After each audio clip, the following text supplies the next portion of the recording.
بسم اللہ الرحمن الرحیم۔ السلام علیکم۔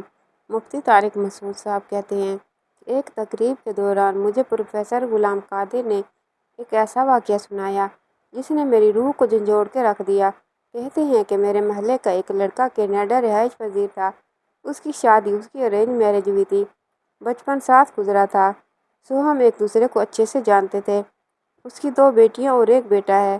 مجھے اس کی شادی کے بارے میں بالکل کوئی علم نہ تھا اور نہ ہی میں اس کی بیوی کو جانتا تھا۔ 15 سال کے بعد وہ اچانک میرے گھر آیا۔ دروازے پر دستک ہوئی۔ سیکیورٹی سے ملنے کے بعد کہنے لگا، غلام قادر صاحب سے ملنا ہے۔ رات کے 11 بج رہے تھے۔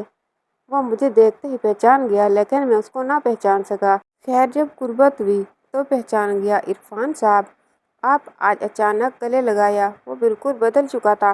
سر کے بال جھڑ چکے تھے، گنجا پن آ چکا تھا، چہرے کی رونق جا چکی تھی، ماتھے پر بل نمایاں تھے۔ مجھے دیکھ کر بولا، غلام قادر صاحب، آپ تو بالکل بھی نہیں بدلے، جیسے 15 سال پہلے تھے ویسے ہی ہو۔ میں مسکرایا، نہیں جناب، ایسی بات نہیں ہے، صرف ظاہری شکل نہیں بدلی، باقی دل، احساس، خیالات سب کچھ بدل چکا ہے۔ خیر میں نے اس کو بٹھایا، چائے پلائی۔ اس کا لہجہ کچھ دھیما ہونے لگا، میری آنکھوں میں دیکھ کر بولا، غلام قادر، مجھے گناہ کی معافی مانگنی ہے۔ میں دل میں سوچنے لگا کہ کون سے گناہ کی معافی، یہ کس کی بات کہہ رہا ہے؟ میری سمجھ میں کچھ نہیں آ رہا تھا۔ اچانک اس نے دوبارہ یہی سوال دہرایا تو میں مسکرایا، عرفان صاحب، کیسا گناہ؟ آپ کیا کہہ رہے ہیں؟ عرفان اچھا بھلا جوان مرد تھا، چائے کا کپ سائڈ پہ رکھا، آنکھوں میں آئی نمی کے ساتھ کہنے لگا، غلام قادر صاحب، میری شادی ایک بہت ہی پیاری اور پاک دامن لڑکی سے ہوئی تھی۔ ماں باپ نے رشتہ کیا تھا، ابو تو تھے نہیں، امی کو انکار نہ کر سکتا تھا، کیونکہ یتیم کا دکھ تو تم سمجھ سکتے ہو۔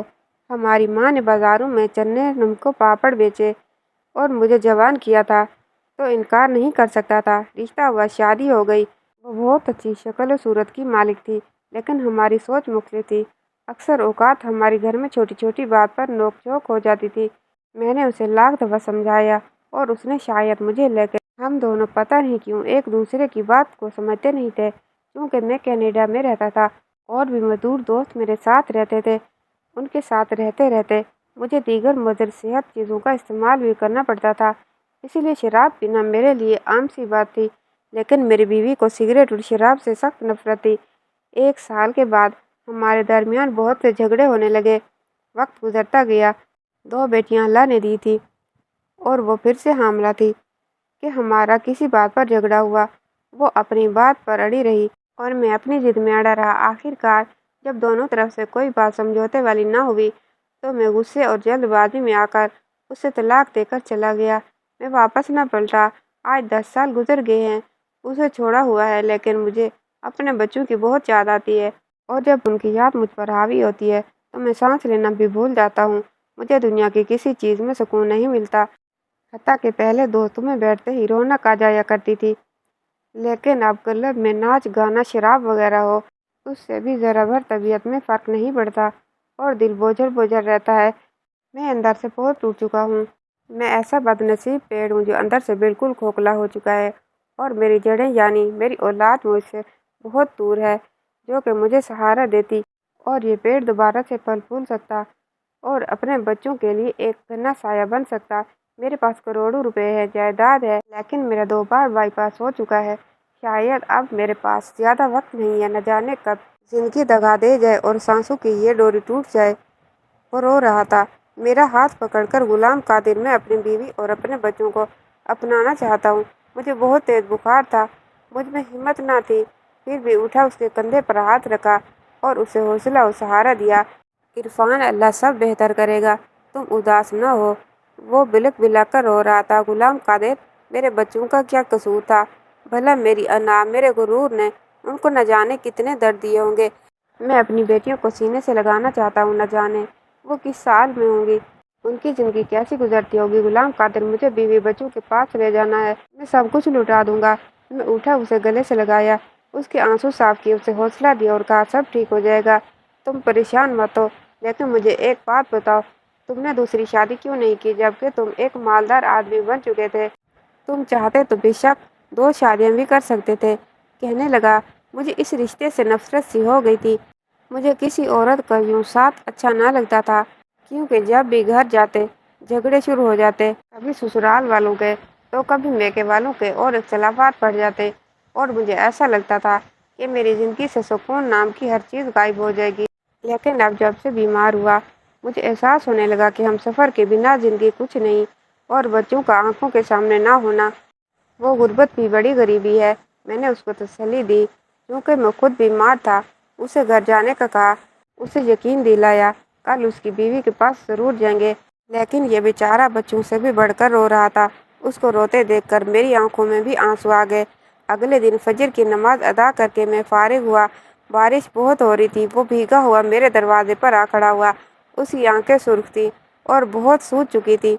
यूँ लग रहा था वो रात भर सोया नहीं। मैं उसे देखकर बड़ा हैरान था कि इतनी तेज़ बारिश में ये आदमी आखिर कैसे आ गया। और जो हैरानकुन बात थी वो ये कि इंतहाई खुश और मुस्कुराते हुए आया। गुलाम कादिर अब चले।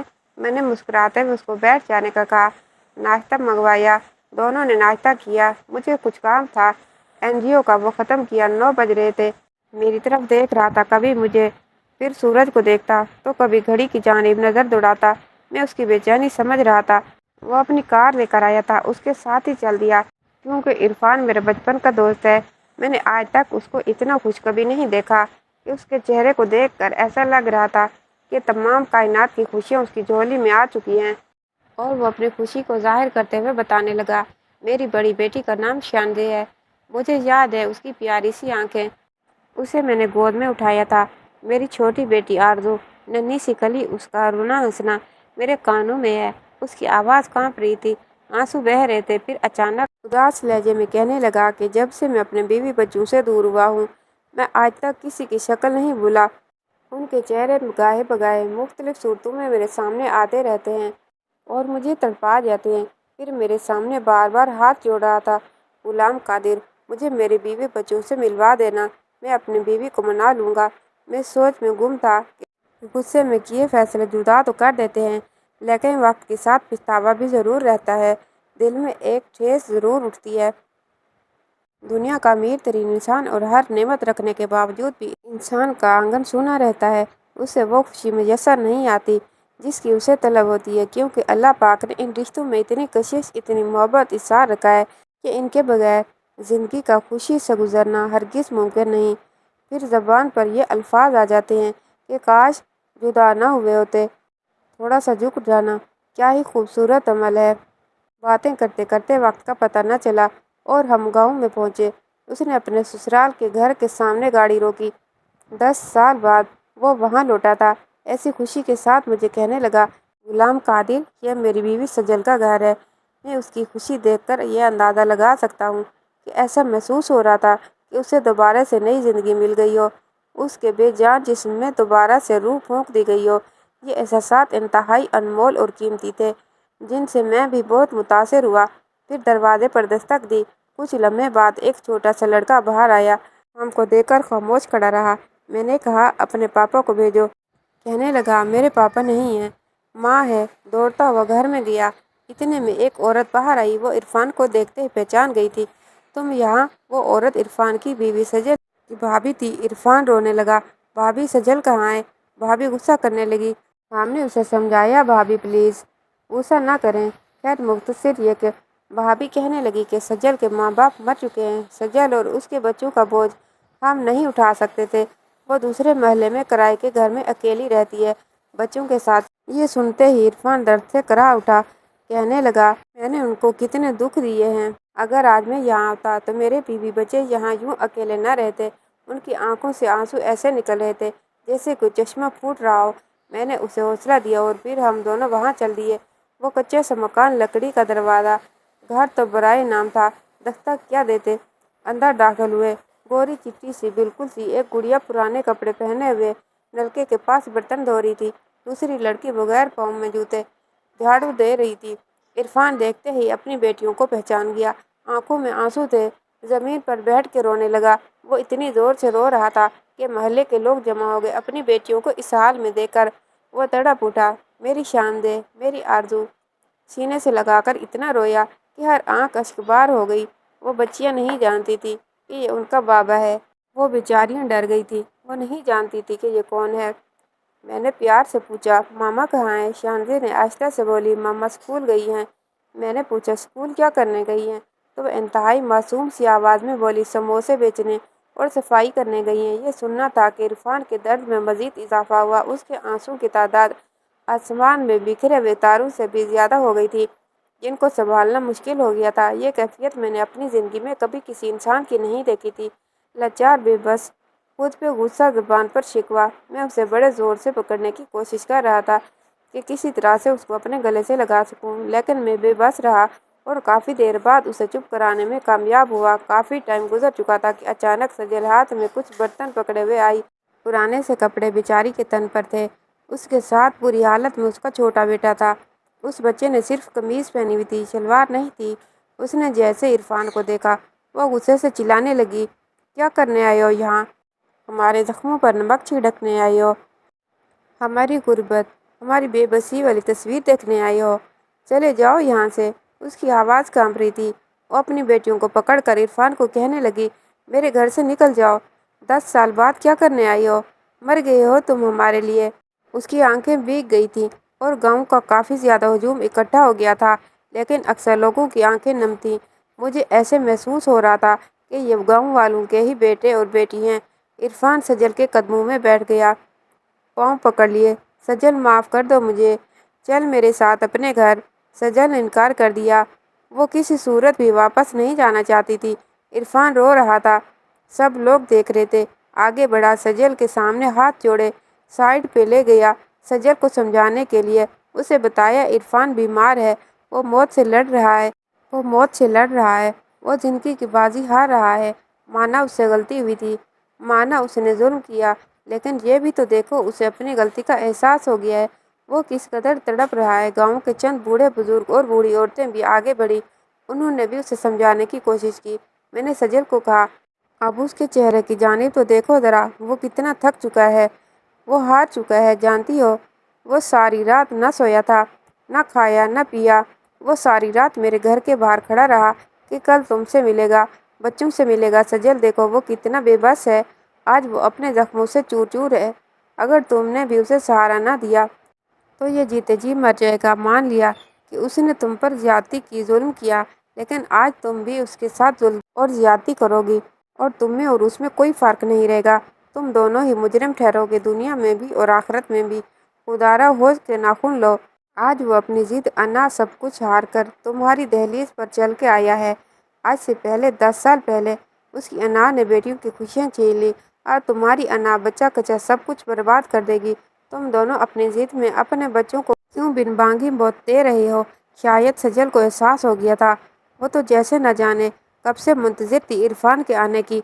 वो इरफान के सीने से लग गई, बेटियों को गले लगाकर कभी हाथ चूमता, कभी चेहरा। तीनों बच्चों को सीने से लगाकर किस्सा मुख्तसर ये कि सजल का हाथ पकड़कर कार में बिठाया, जाने लगा। अपनी खुशी में भूल गया था कि गुलाम कादिर भी साथ आया था।